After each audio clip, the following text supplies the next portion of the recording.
I showed you of being enveloped betwixt two noble pillows.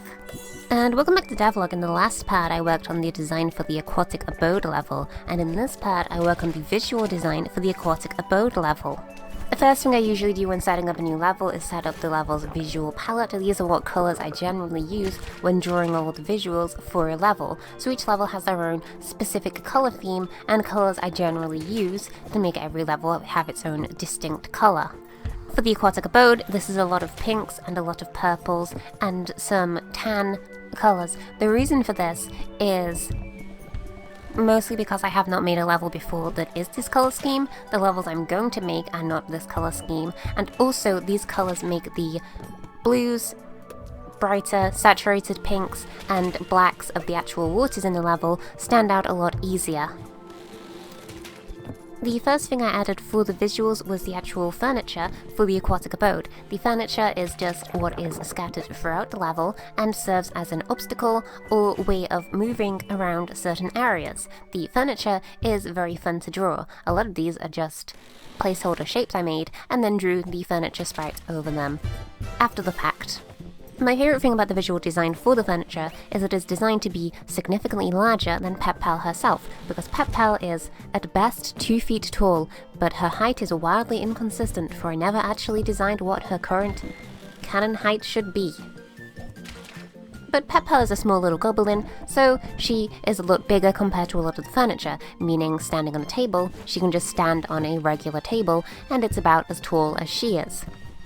Or she'll have to climb over a chair, or be the size of a bucket. I think this juxtaposition of sizing is pretty fun. I like when characters are abnormally small, or really tiny, or just very, very short. I think the interaction with short characters and furniture is just very interesting to me. I like playing as a dwarf in video games where my height is scaled down by 0.5 and I get to stand on furniture and look very tiny. It's a fun little video game feature. The next thing I added was the foreground elements or the part the player actually walks on. These are the walls and floors and repeating wall texture that is what the player is actually running across. These are also very simple. They are wooden walls because it is an old rundown house. I have different variants of these being more moldy or broken apart. I then have alternate versions of these where they are actually splintering and have big holes in them for when I shove objects into the actual wall surface itself. Overall, again, very, very easy to draw. I've drawn enough wood at this point that Pep-Pel is very wooden, and I really do not want to add wood elements to any other levels because I feel like it is a little bit overdone visually.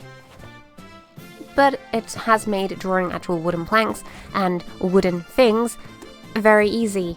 You just draw the crease and you draw lighting on the opposite side of the crease and hey, you have some wood.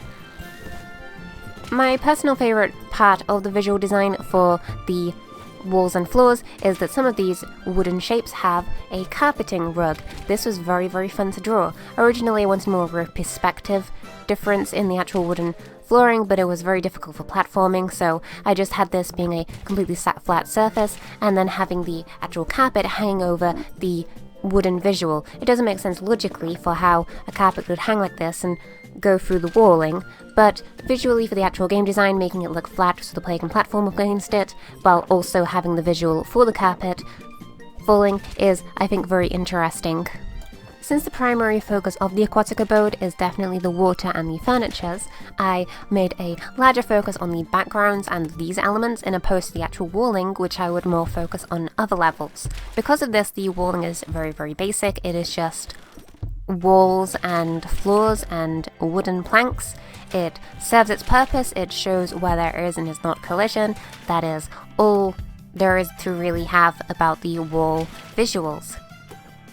The next thing I had to do was add a hazard visual. While I have the aquatic abode tar as the primary hazard in the aquatic abode, and also the poisonous water, I needed visuals that were not these visuals. I needed something that was not a water surface that could actually harm the player. I had two options for these, and I used both of them. The first one is that I reused the vine sprite from the trash trail. I colored it black, I changed the actual visuals for the spikes to be a new visual, and then I have this weird goopy tar spike that comes out of surfaces and looks like it is infecting and dripping from the home and serves as a very good hazard. I'm a big fan of how this looks. I think the goopy, oily material I use for this to distort the actual visual of the sprite really helps serve the visual detailing of this to look goopy and weird, and I think it looks very obviously like a hazard. The second hazard I drew was a big buzzsaw. I quite like how this looks.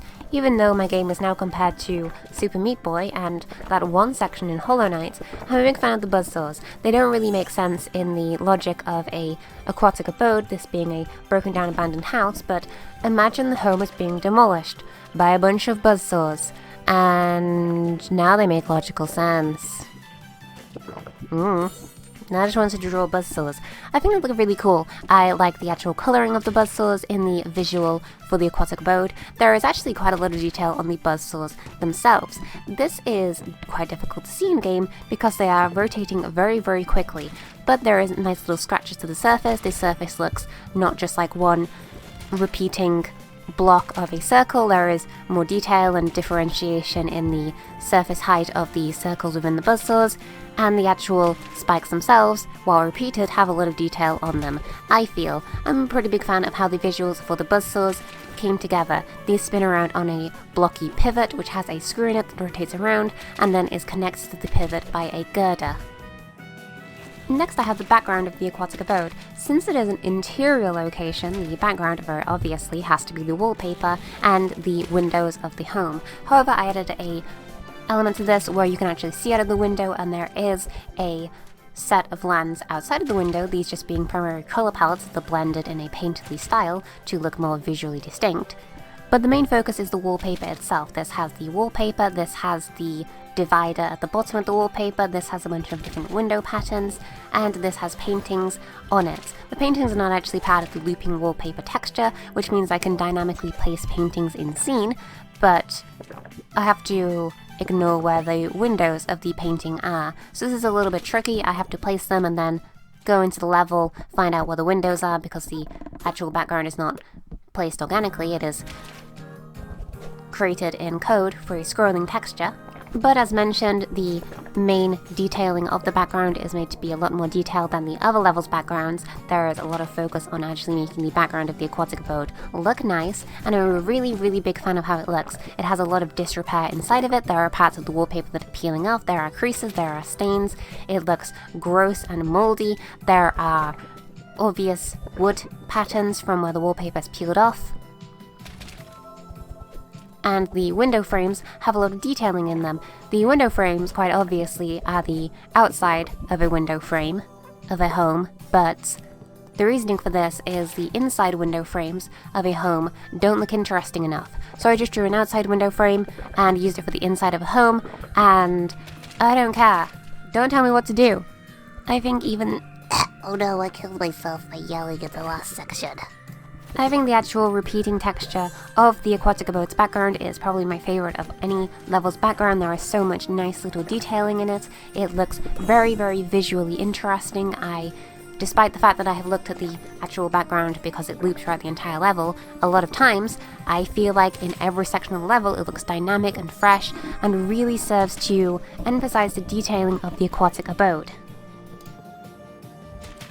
Next we have my favourite part of the aquatic abode's visual design, this being the paintings. Mwah! My very favourite joke in media is taking classical paintings and making a parody of them. Pep-Pel now has this as well. The paintings in the aquatic abode are scattered around. They are all graffitied by Pep-Pel to just look like Pep-Pel. My favourite of these is the girl with the funny earrings and the blue headband. I forgot what that painting's called, where I just removed the face, drew a new face for her, gave her a big old Pep-Pel nose.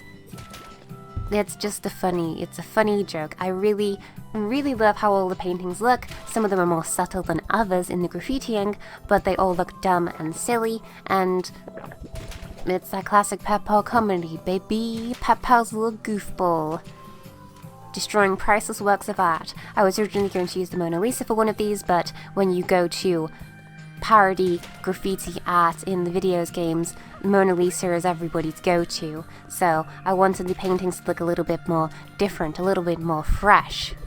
I also wanted to include the birth of Venus for obvious reasons.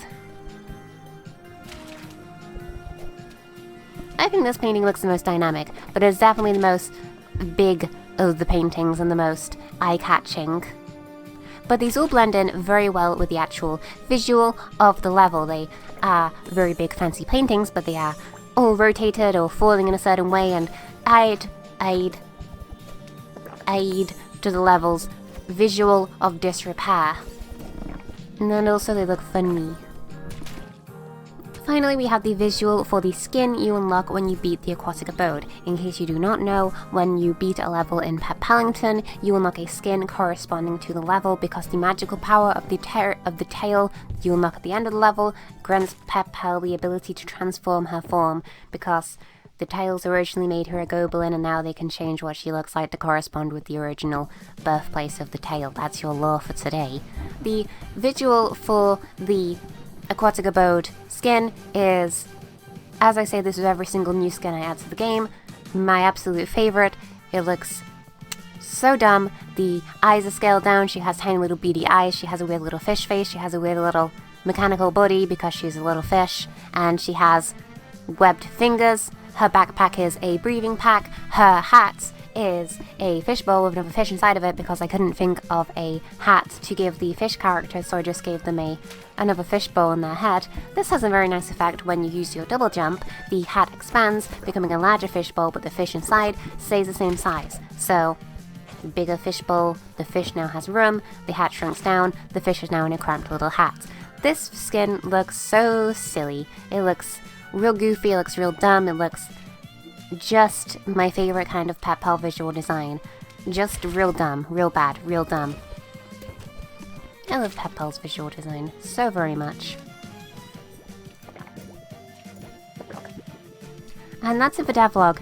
I have, through delay of Devlog production, created all of the visuals for the aquatic abode many a week ago. I just did not make a devlog about it because I was busy making the actual levels, but I'm a very, very big fan of how the aquatic abode looks. I'm just generally very, very happy with the visual diversity in the levels of Pep-Pel. I feel like they all sort of fit the same art style, but they all look very visually distinct, and I'm very excited for the remix level where I just use the visuals of every single level in one big chaos level, and I'm really happy as to how the levels will actually look in that level.